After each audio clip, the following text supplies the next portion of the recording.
Hi, and welcome to the NLHA channel. This week we had a client that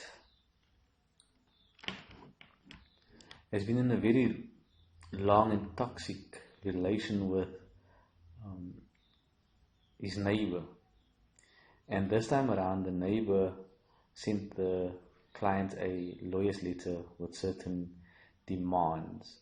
So I approached the opposing lawyer, or the neighbor's lawyer, to propose a roundtable discussion between the parties.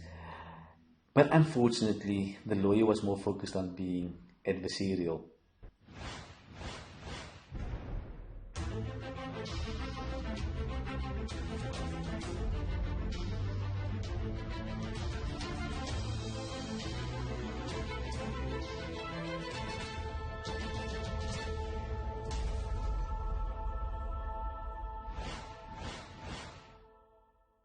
It's really shameful that lawyers in 2020 still choose to be adversarial when they advise their clients, and knowing that there are cheaper and better alternative options available to the clients. So the aim of this video or recording is basically to inform the public of one such an alternative option if you ever find yourself in a dispute. Mediation is the option that I'm referring to, and it's an amicable and cost-effective option to resolve disputes that is normally of a non-criminal nature. So the majority of civil disputes can actually be referred to mediation, which is also a fraction of the cost of normal court litigation. So issues can be anything from divorce settlements, neighbor disputes, municipal disputes, rental disputes, labor matters, and so forth. They can all be referred to mediation, opposed to taking it through the normal court processes of litigation. So I have personally been trained as a mediator since 2015. And the national lockdown basically catapulted the legal fraternity into the ADR, or the alternative dispute resolution realm, and we were basically forced to consider ADR as an alternative means to resolve especially civil disputes. And also with the force of using technology such as Zoom, Microsoft Teams, and all those types of technologies, it has made access to options like mediation much better and easier for clients, opposed to standard court litigation. Now, the rules of the court, for example, requires parties to actually consider mediation prior to approaching the court in civil matters. So when you now go to court with a dispute or a case, there's a good chance that you will be required to show the court that you have attempted mediation or a mediation process before you ended up in court with your dispute.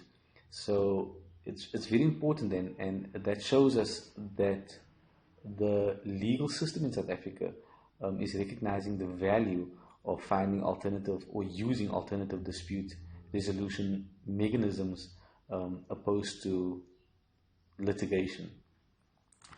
So what is important, or what does this mean for clients? First of all, I would say when you approach your lawyer, tell the lawyer that you are open to mediation as a means or method to resolve the dispute. And yeah, it's also important to note that mediation is a win-win situation where the opposing parties decide on the outcome and not a magistrate or a judge in court. So basically, mediation is therefore an out-of-court process. However, the outcome and the result of a mediation can still be made in order of court if the parties feel they want to make it in order of court, and for that reason, mediation, the outcome of a mediation shouldn't be regarded as being less or not as effective as a finding or an order of the court. It basically is just as applicable and enforceable as any court order would be. So I've already mentioned that mediation is applicable in most non-criminal matters, and a few tips that I can give to the viewers is basically that it's important to note that mediation is obviously a voluntary process. You can't be forced into doing a mediation. It must be voluntary. Both parties must agree to mediate. Your lawyer should preferably not be present at mediation. They can be, however, it's not a legal, litigious, adversarial process. So it is advisable that lawyers and other representation not be present at mediation sessions or mediation processes.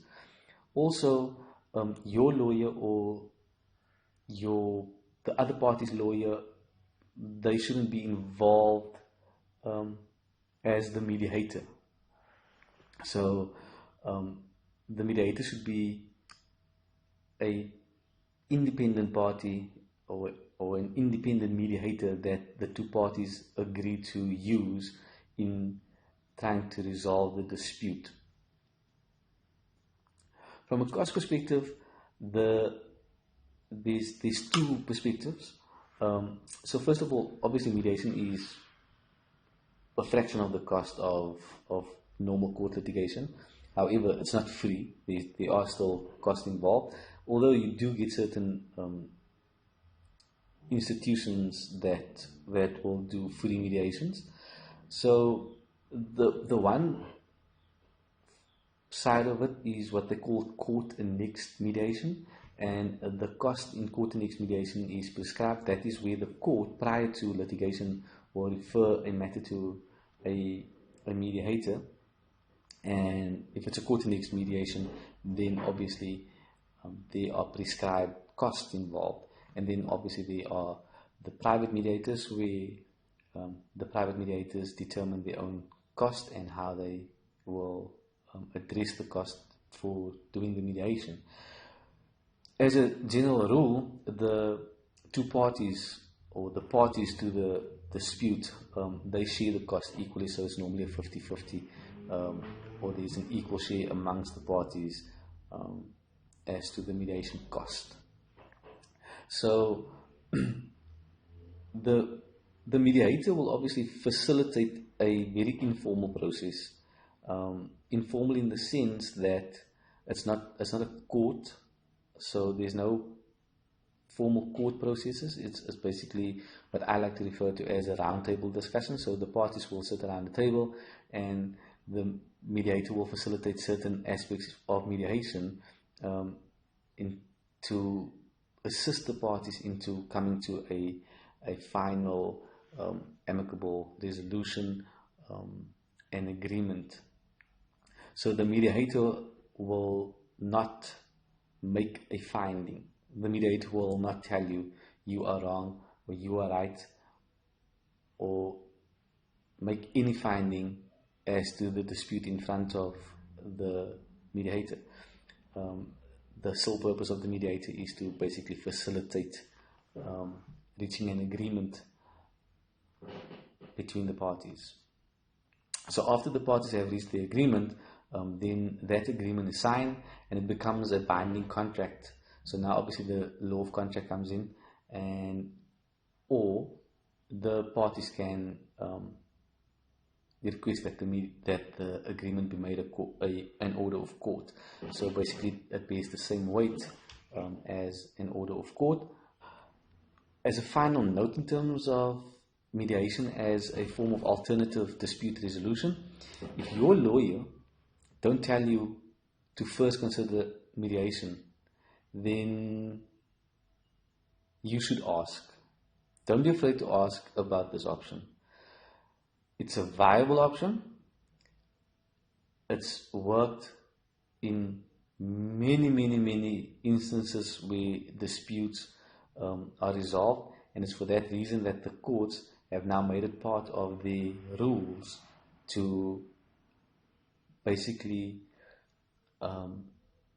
encourage participants or parties to first consider mediation before going to court with whatever dispute it is that you want to raise before the courts.